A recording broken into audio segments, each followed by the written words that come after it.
Necə gözəlmiş həyat, necə amansız.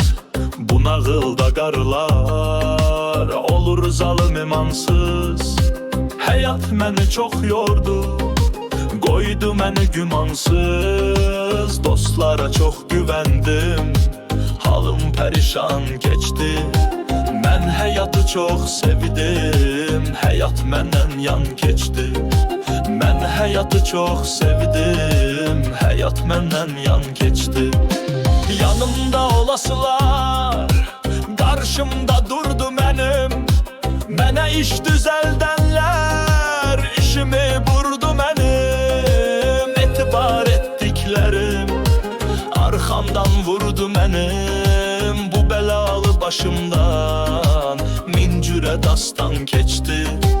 Mən həyatı çox sevdim, həyat məndən yan keçdi. Mən həyatı çox sevdim, həyat məndən yan keçdi.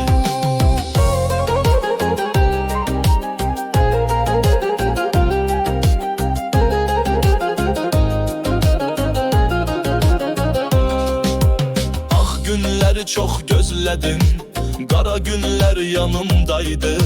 Sevinci də çox izlədim, kədər artıq qanımdaydı. Nə dərd bəla var idisə, hamısı mənim canımdaydı. Ömür əldən çıxdı fəqət, gün keçdi, dövran keçdi. Mən həyatı çox sevdim, həyat məndən yan keçdi. Mən həyatı çox sevdim, həyat məndən yan keçdi.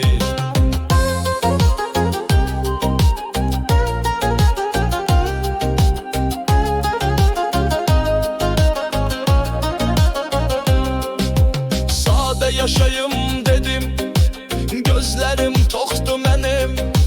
Bu dünyanın malına tamahım yoxdu mənim. Bu səbəbdən azalmır, dərdlərim çoxdu mənim. Arxamca söyləndilər, itirdi karvan keçdi.